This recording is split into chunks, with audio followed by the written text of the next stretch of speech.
How in the world is it possible that this news is just now being headlined?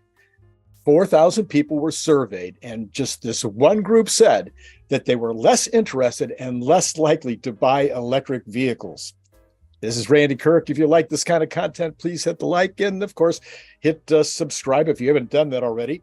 And then notify. You want to be notified because I'm going to be updating all the financial stuff, all of the, like the number of cars that I'm projecting, the amount of profits I'm projecting, the energy storage amounts of dollars and profits I'm projecting over months and years.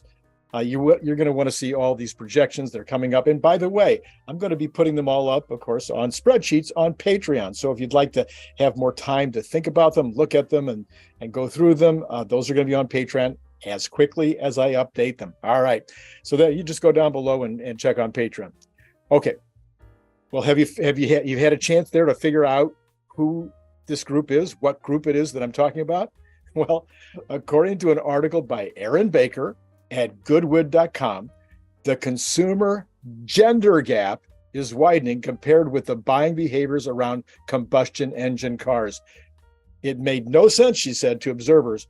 We know that women in any other area of life have historically been more engaged in buying sustainable products than men, but just not cars. So the survey found, now this is by the way, this is a British survey, so it may not be as true in America. I don't know, but I'll show you some stats on America in a minute. Maybe it's true here too. The survey found that, and I'm quoting, women do not know about electric cars. They don't care about electric cars. They aren't confident in buying one, and therefore they are not buying them, of course, in the same numbers as men. Continues to say that the 62% of women say they don't know enough about electric cars to buy one confidently. And 47% of men feel the same. Big gap. That's and the writer says, and that ain't great. The next thing they found was that 72% think they are too expensive, meaning electric cars are too expensive. Well, that issue has gone away. And then the majority think they're more expensive to run, which everybody, I know, that's just not the case. And then half of the women think it might not be charged when I need it. That's a big one. So let's take a look. It said that women from focus groups told us they wouldn't go electric because what happens if I run out of charge on the motorway with the kids in the back? Or what happens if I need to get my mother-in-law to the hospital in the night and I haven't plugged in the car properly to charge? And, there's a whole list of issues. I've had range anxiety a couple of times in my life when I've been driving in some very, very remote place. In fact, Death Valley being one of them. But we did make it to the charging station. So this is it's a valid thing. And this is an issue that's being addressed.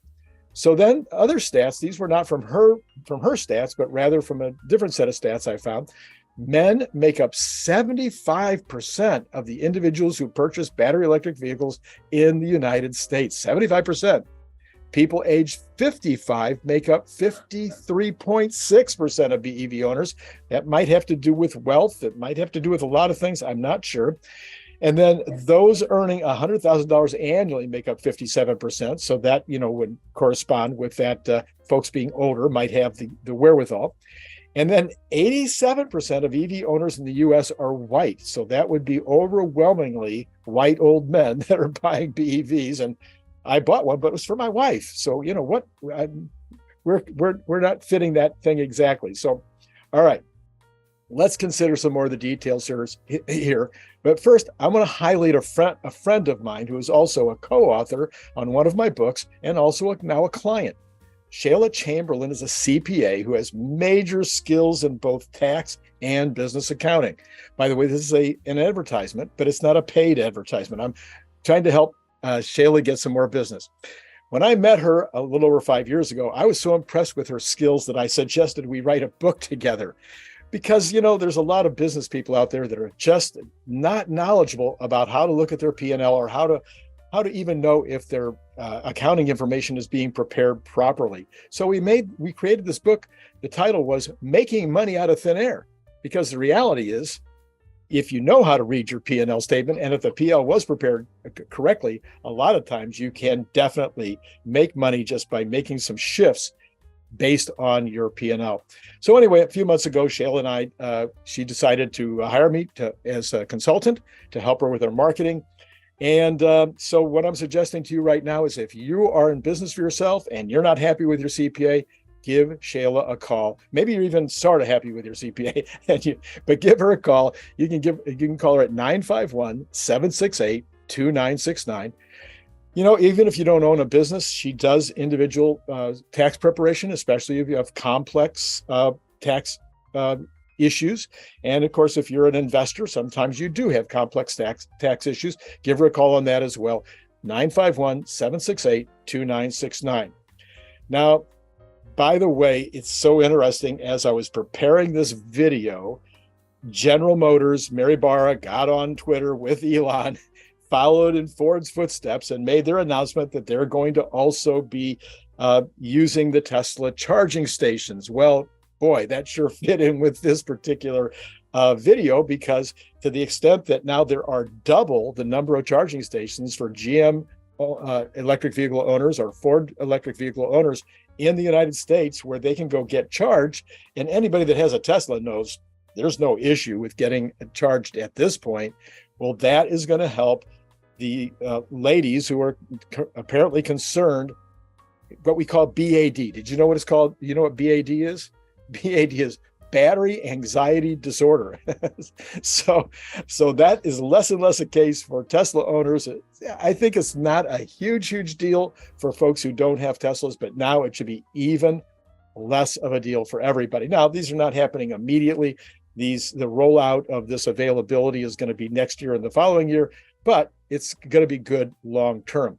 So if I was in this situation of Tesla, and of course I'm not, and I've given this kind of advice before, it's like, okay, Tesla, if you're going to advertise, why wouldn't you narrow focus your advertising? As a marketing guy, I always love it when I know the demographics, I know a lot about the customer that I'm trying to reach out to.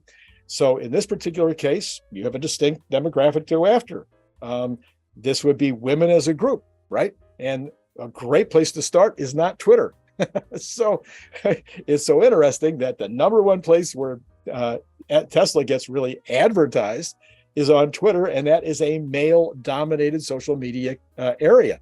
LinkedIn is also male-dominated.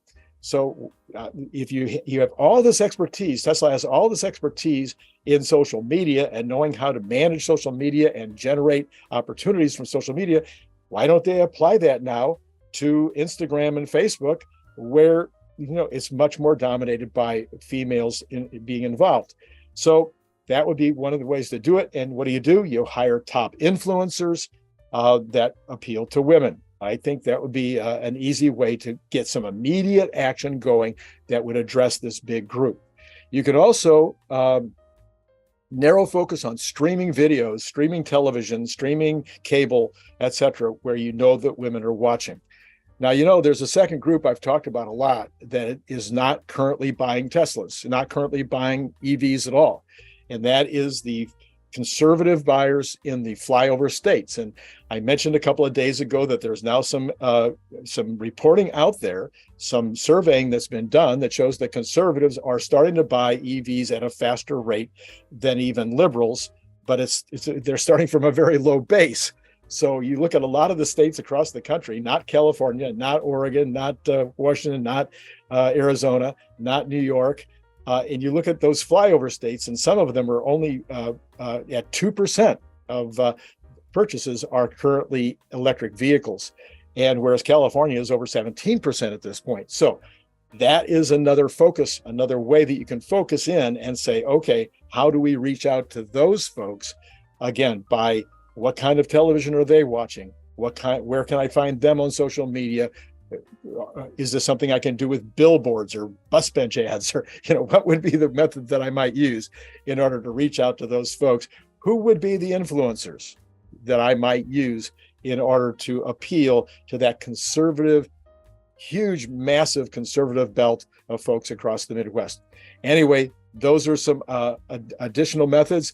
I think if Tesla can find a way to appeal to women as a group and appeal to those conservative Midwesterners that selling the additional 600,000 Model Ys that they're going to make next year will be a piece of cake. So if this is content that you like, you know what to do. Like, subscribe, hit notify if you want to see those reports I've got coming up with regard to my projections and predictions across the board for Tesla over the next several days. And then, of course, Patreon, if you'd like to see the spreadsheets as well as the videos that I do as I do them, I will put them up early, as I will even this video would have been up early if you're a member of my Patreon. It's only $5 a month. This is Randy Kirk. It's been great talking to you. Click the link below to get your paperback, Kindle, or audiobook now.